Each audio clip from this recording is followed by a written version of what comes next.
وإن تعدوا نعمة الله لا تحصوها إن الله لغفور رحيم. Bermaksud, dan jika kamu menghitung nikmat Allah yang dilimpahkan kepada kamu, tiadalah kamu akan dapat menghitungnya satu persatu. Sesungguhnya Allah Maha Pengampun lagi Maha Mengasihani. Asyhadu an la ilaha illallah Asyhadu an la ilaha illallah wahdahu la syarika lah wa asyhadu anna Muhammadan abduhu wa rasuluh. Allahumma salli wa sallim wa barik ala sayyidina Muhammad salatan taghfiru biha dhunubana wa tuqarriju biha humumana wa tutahhiru biha qulubana wa ala alihi wa sahbihi ajma'in, amma ba'd. Fa ya ibadallah, ittaqullaha haqqa tuqatih wa la tamutunna illa wa antum muslimun. Sidang Jumaat yang dirahmati Allah, bertakwalah kepada Allah dengan sebenar-benar takwa. Mudah-mudahan kita tergolong sebagai hamba Allah yang terbaik dan beroleh kejayaan di dunia maupun di akhirat.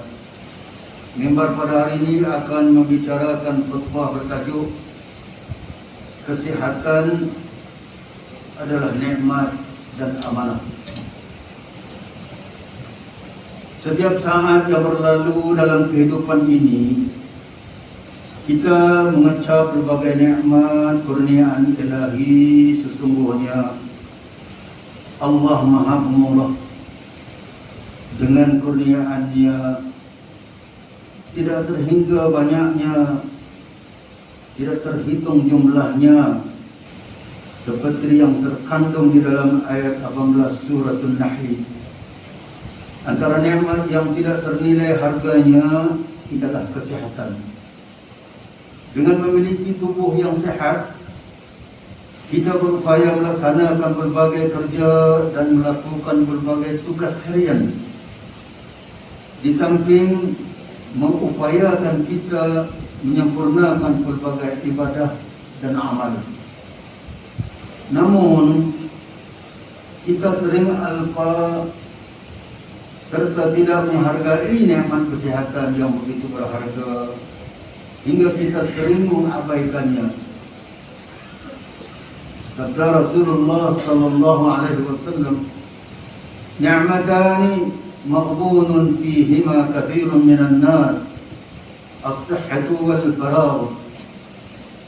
Maksudnya ada dua jenis nikmat yang selalu diabaikan oleh kebanyakan manusia, yaitu nikmat kesehatan dan nikmat masa lapang. Sidang Jumaat yang dirahmati Allah, saban hari kita berada antara dua sujud setiap kali mendirikan salat.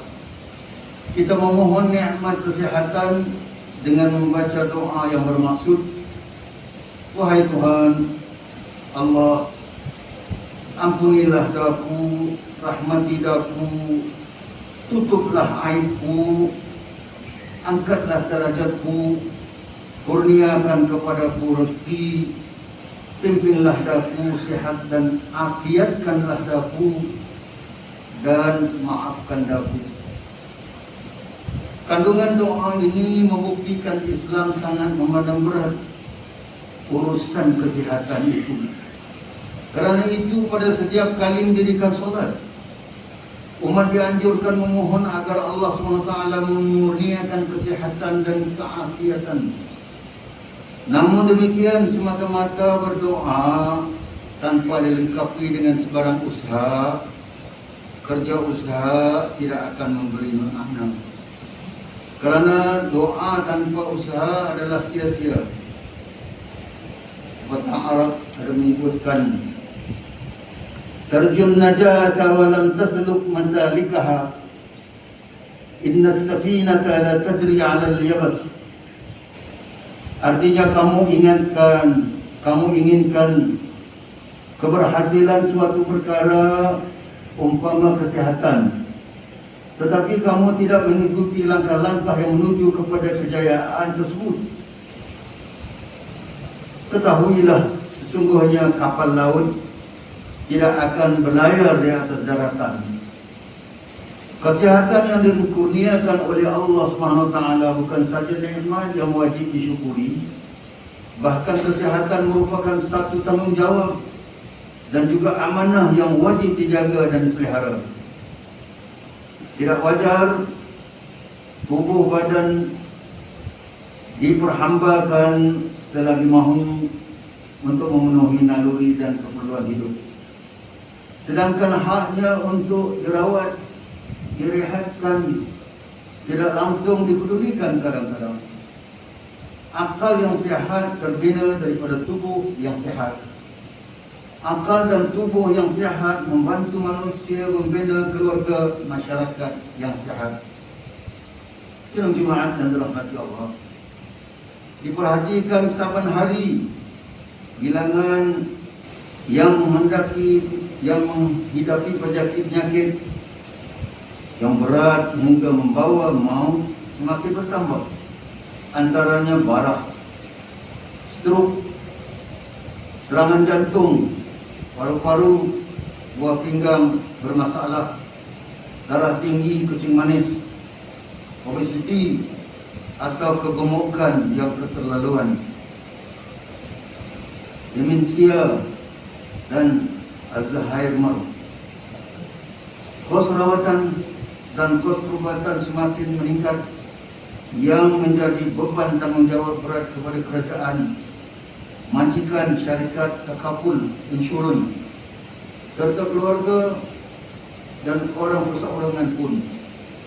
Oleh itu amatlah perlu umat mengambil tanggungjawab untuk memastikan kesihatan yang merupakan anugerah daripada Ilahi dijaga dengan sebaiknya melalui langkah-langkah pencegahan awal, merawat penyakit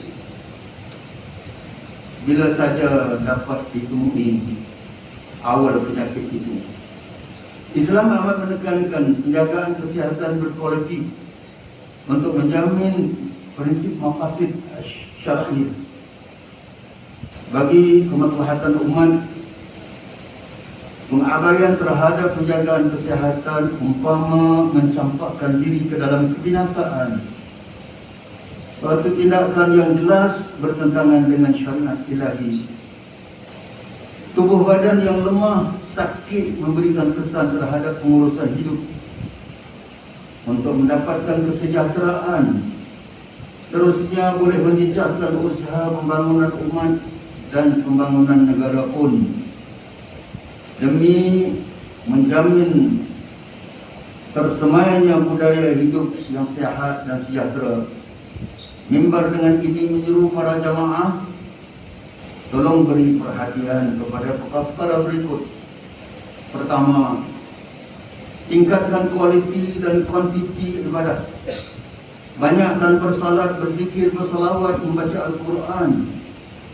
Amalan-amalan tersebut merupakan terapi yang menguatkan jiwa dan juga berupaya merangsang akal untuk menghadapi segala bentuk ancaman terhadap minda, emosi dan tubuh badan. Betapa kekuatan inilah yang menjadi penyembuh dan juga penawar penyakit, sebagaimana firman Allah SWT dalam suratul Isra ayat 82. Wa nunazzilu minal Qur'ani ma huwa shifaa'un wa rahmatun lil mu'minin. Bermaksud, dan kami turunkan dengan beransur-ansur dari Al-Quran ayat-ayat suci yang menjadi obat penawar dan juga rahmat bagi orang-orang yang beriman. Yang kedua, amalkan pemakanan seimbang dan juga tidak berlebihan.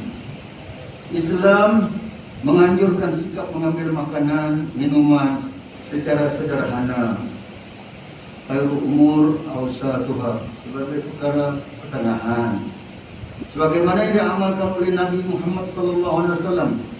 Kurangkan pengambilan makanan yang manis, Memang manis dah, tapi bukankah yang tak manis itu jadi ubat?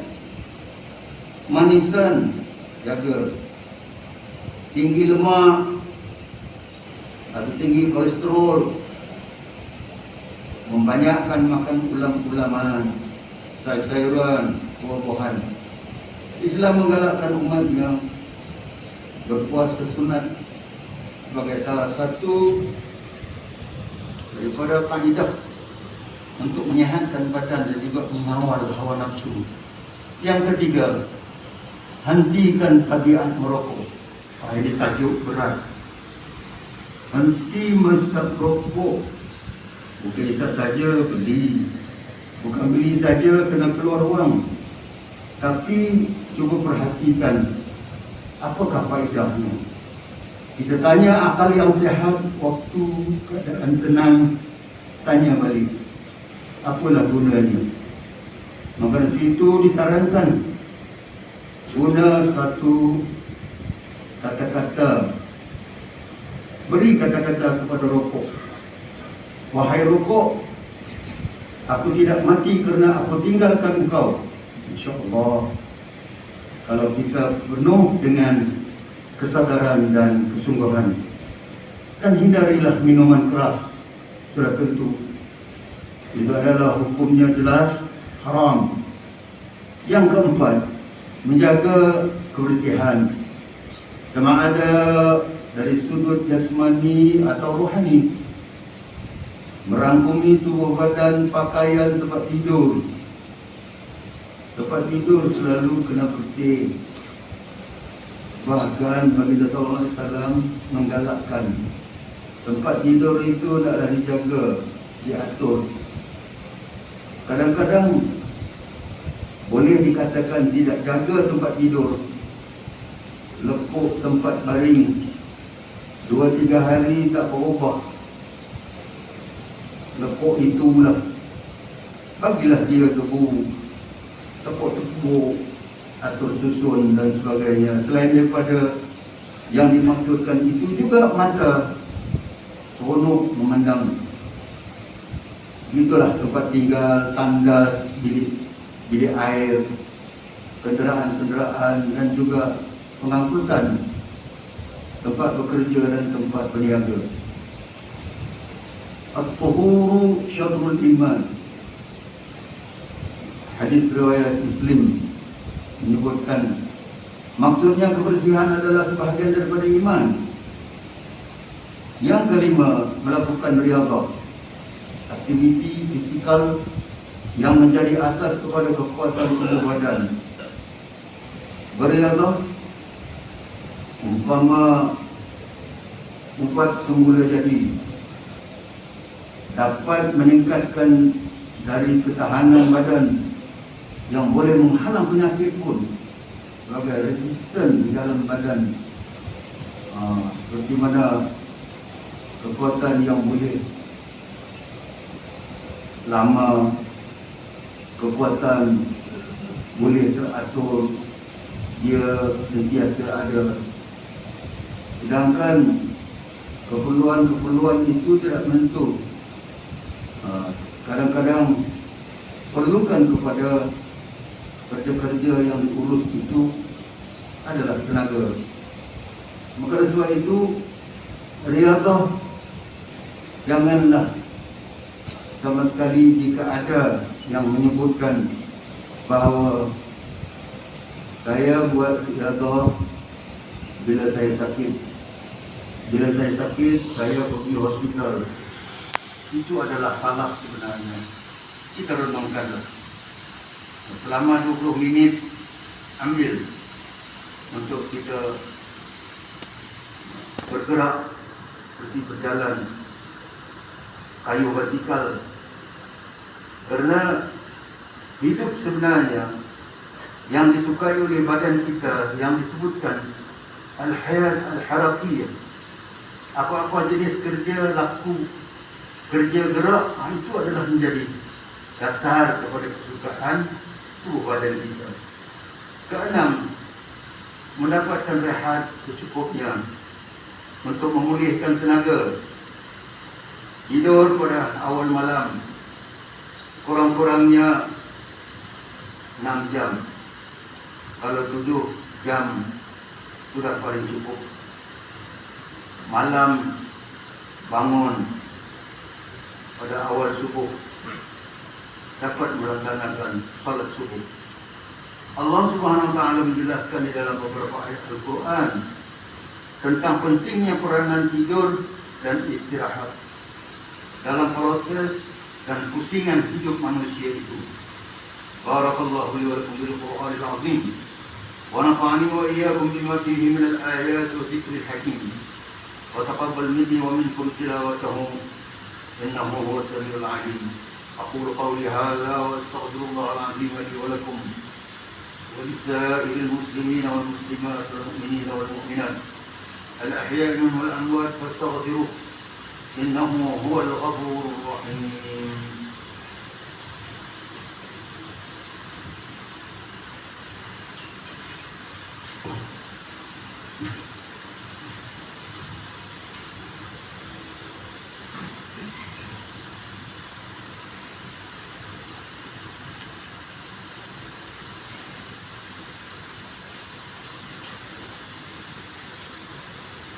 الحمد لله الذي له في السماوات وما في الأرض وله الحمد في الآخرة وهو الحكيم الخبير. أشهد أن لا إله إلا الله وحده لا شريك له وأشهد أن سيدنا محمدا عبده ورسوله. اللهم صل وسلم وبارك على سيدنا محمد وعلى آله وأصحابه وسلم تسليما كثيرا. أما بعد فيا عباد الله اتقوا الله وكونوا مع الصادقين. إن الله وملائكته يصلون على النبي يا أيها الذين آمنوا صلوا عليه وسلموا تسليما. اللهم صل على محمد وعلى آل محمد كما صليت على إبراهيم وعلى آل إبراهيم وبارك على محمد وعلى آل محمد كما باركت على إبراهيم وعلى آل إبراهيم في العالمين إنك حميد مجيد. اللهم اغفر للمسلمين والمسلمات والمؤمنين والمؤمنات وأصلح ذات بينهم وألف بين قلوبهم واجعل في قلوبهم الإيمان والحكمة وثبتهم على ملة رسول الله صلى الله عليه وسلم. اللهم إنا نسألك المعافاة في الدنيا والآخرة. اللهم ادفع عنا البلاء والوباء خصوصا فيروس الكورونا والغلا والمحن والفتن ما ظهر منها وما بطن عن بلدنا هذا خاصة وعن سائر بلدان عامة. اللهم إنا نسألك من عظيم لطفك وكرمك وسترك الجميل أن تشفي مرضانا وترزقهم الصحة والعافية. Ya Allah, jadikanlah hati kami istiqamah dalam iman dan Islam. Kukuhkan akidah kami berteraskan ahli sunnah wal jamaah.